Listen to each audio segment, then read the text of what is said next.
Hi, I'm Jane Steckbeck, Associate Director for Career Services, and this is our annual workshop on callback interviews. By now, many of you have been participating in the on-campus interview process, and you might be starting to hear from employers who want to take you back to their office for a callback. There are some issues and preliminary planning items that you want to do before you begin making your calls and setting up your callback visits.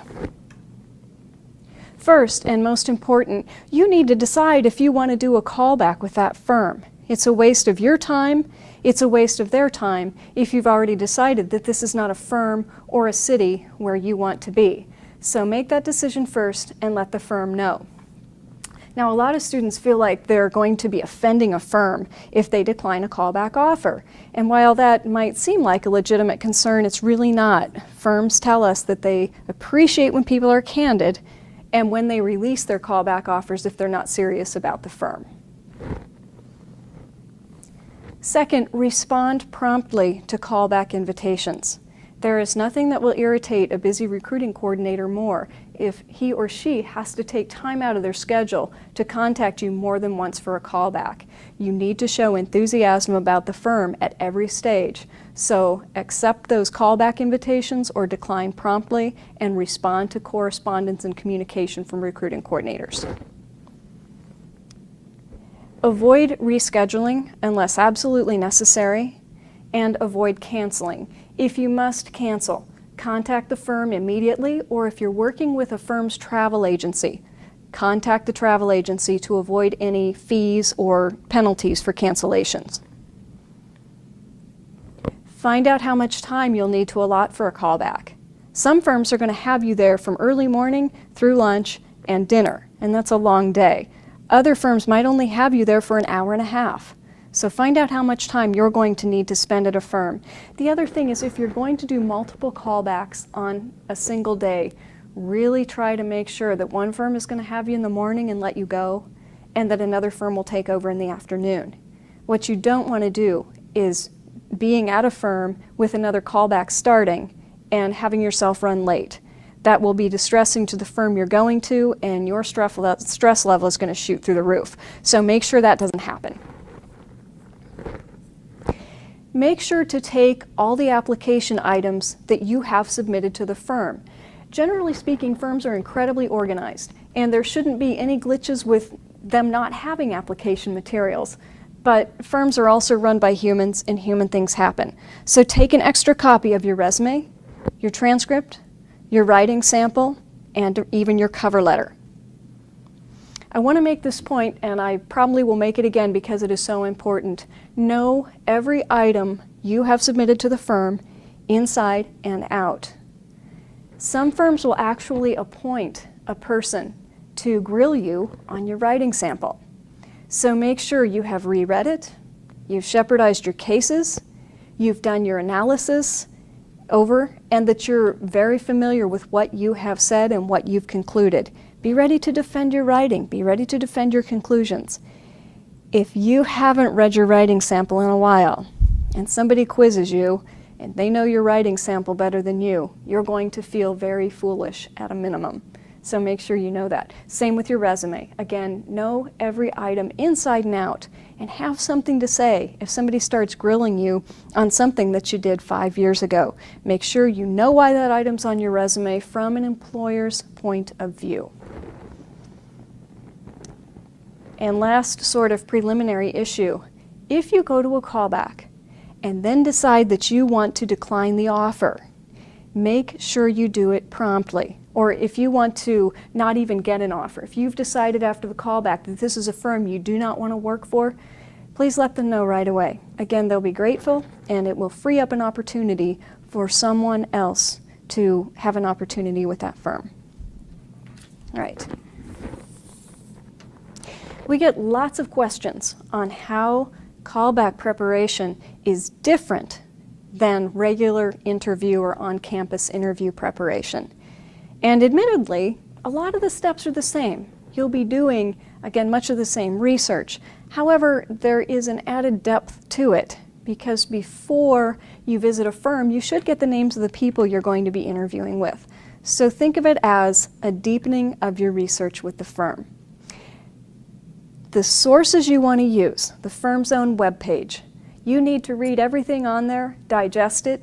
If they're a firm that has their own publicity page, you need to read everything you can about the firm. Read their Martindale-Hubbell law directories. Read biographical information about the people you're going to meet. You might find someone who came from your hometown and would have great commonality in an interview. But if you don't bring it up, it's going to be blowing a great opportunity to connect with someone. Read the clerkship surveys available in Career Services. We have surveys that we collect from students every fall when they come back from their summer jobs, and they fill those out and they tell us what it's like to work at certain firms. Great way to gather intelligence on what a firm is like to work for. Use alumni contacts. We have many alums at the large firms that you'll be interviewing with through callbacks. Those alums have told us over and over again, let your students know it's okay to contact us. We'll tell them what it's all about here.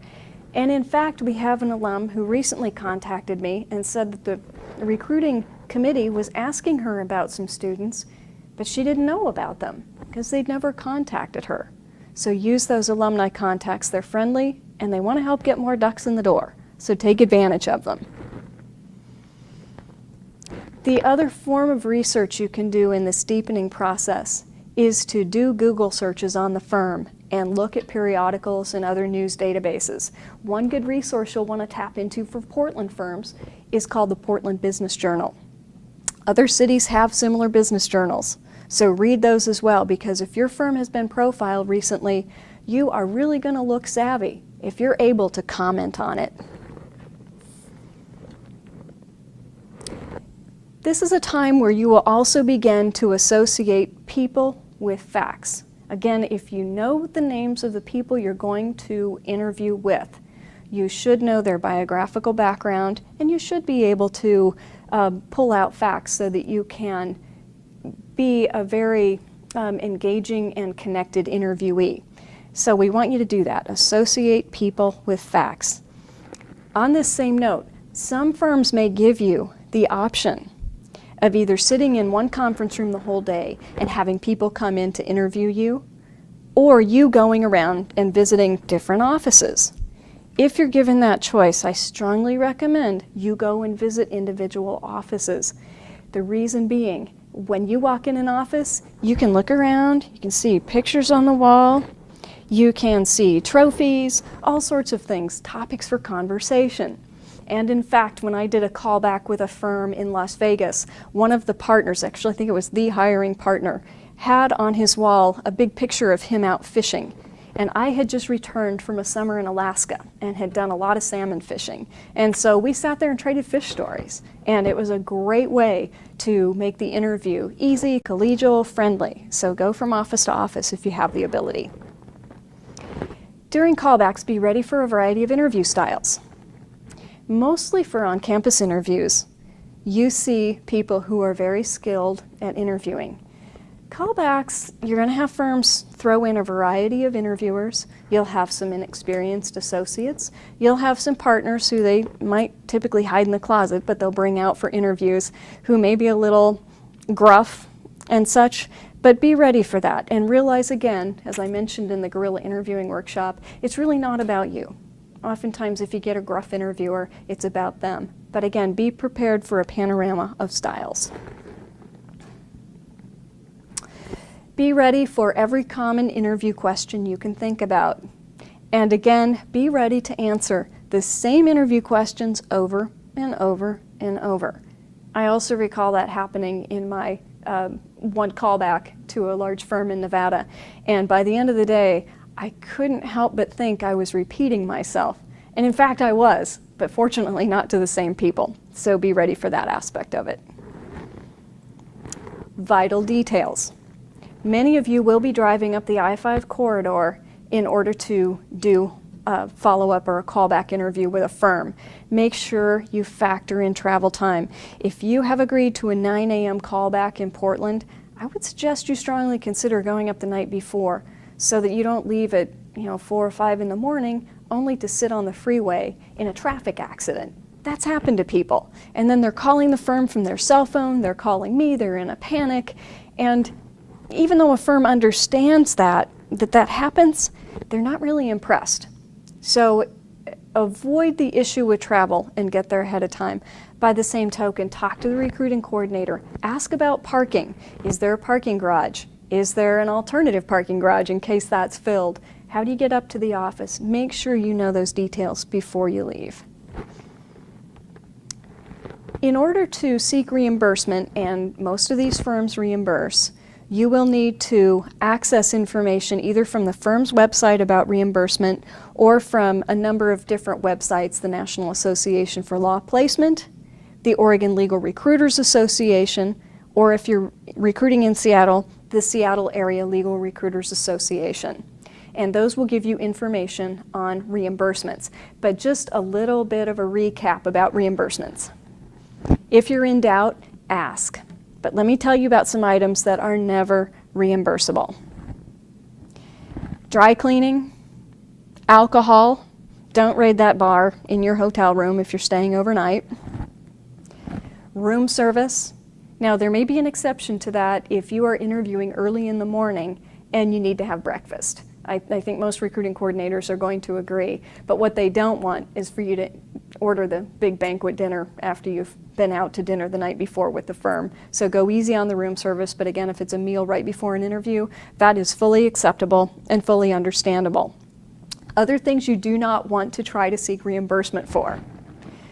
If you're planning on extending your stay, you can ask a firm about that. But if it's really for your own social pleasure or to meet with family, don't ask the firm to reimburse extended stay. If you decide to get a massage, don't ask the firm to reimburse you for a massage. Same thing with gym fees. What are generally accepted reimbursements? Taxi, mileage, parking, and hotel fees. So don't go outside that realm unless you've checked or been offered the option of making an expenditure and having it reimbursed. Personal presentation. Much of this goes without saying, but again, we get horror stories from law firm recruiters every year, so we find that we do have to say this in case you're someone who really hasn't gotten this message in the past. Make sure that your attire is clean and well pressed. If you're staying for 2 days, by all means, do bring a second shirt or a second suit. If you're a woman, and if you're interviewing in a skirt suit, and you don't have even a couple pairs of pantyhose tucked into your briefcase, you are flirting with disaster. Take extra hosiery. It will prevent you running around frantically trying to find a little gift shop with a pair of $10 hose. So just remember that. In addition, if you're going to be interviewing for a long-term day, take a tube of chapstick. You can get seriously chapped lips by doing a long callback and not having chapstick available.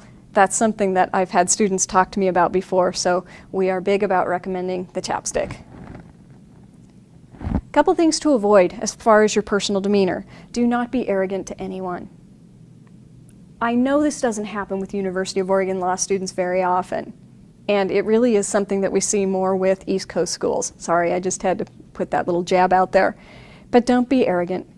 The recruiting coordinators, the receptionists, the secretaries you meet, they are all part of the firm. They are all evaluating you.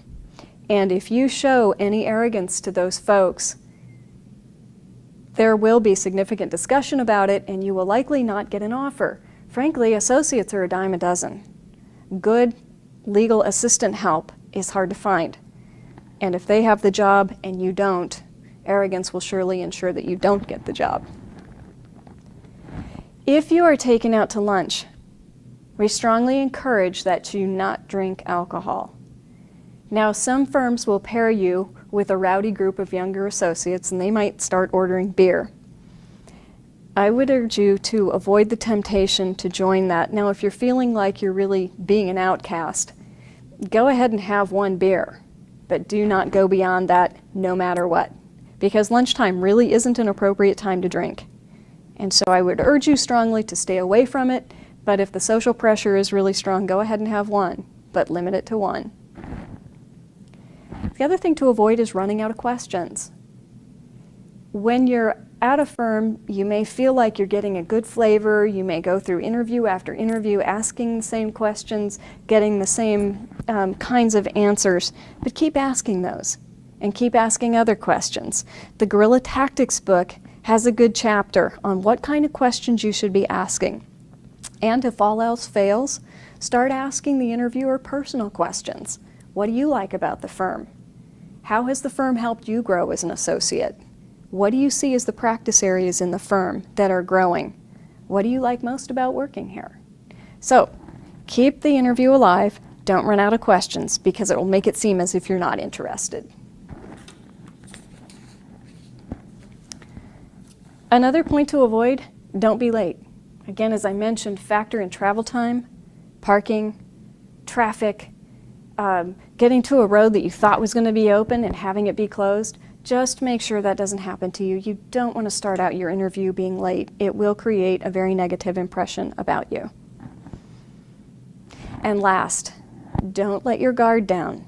If you are at a firm for a long day, and then if your day ends with a dinner, and the alcohol starts flowing, and people start letting down, maybe telling jokes, getting a little racy, don't join that. You are still being evaluated as a professional. And you do not want the situation to arise where you start breaching protocol, letting your language use slide a little, getting a little drunk. You don't want the firm to see that about you, not at a callback stage. So don't go there. Keep up the professional demeanor the entire time through your callback. A few items you want to avoid.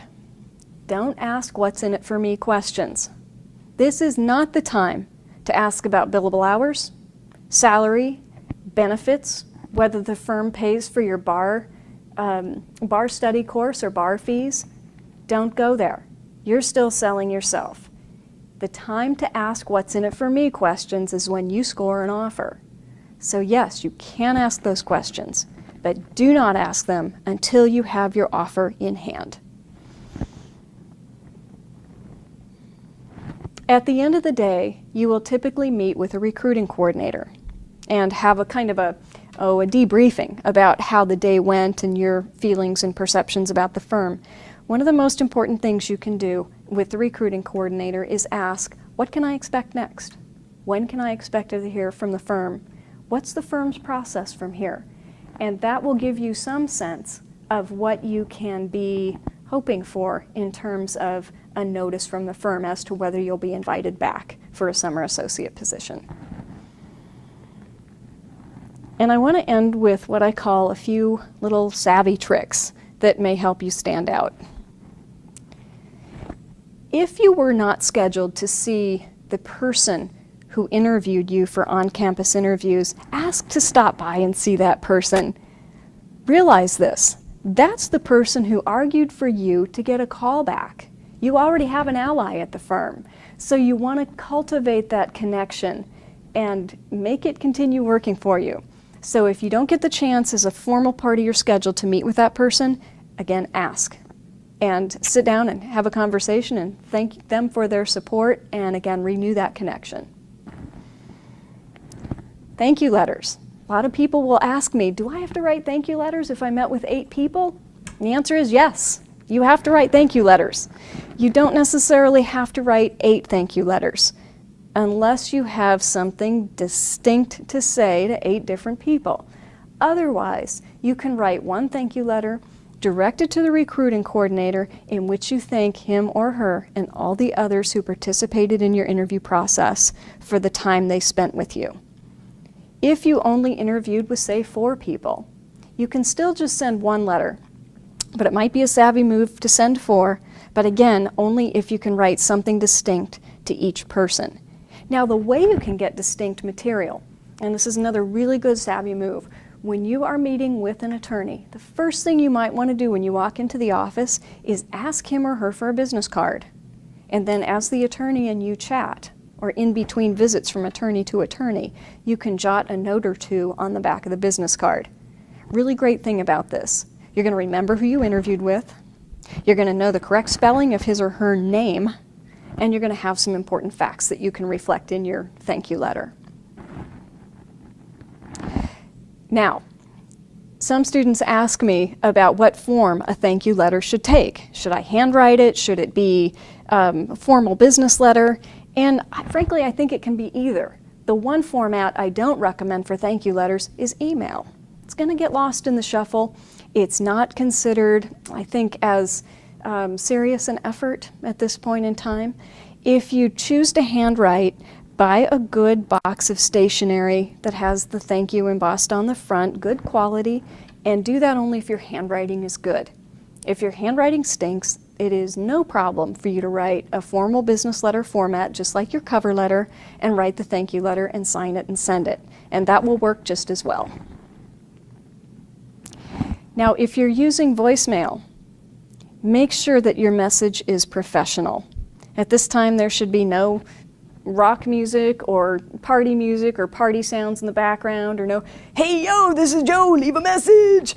You don't want to do that. You want to make sure that you sound serious and look serious at all aspects of this. So make sure those voicemails are professional, and again, respond promptly to all communications. And that's all we have for this session. Thanks for being here.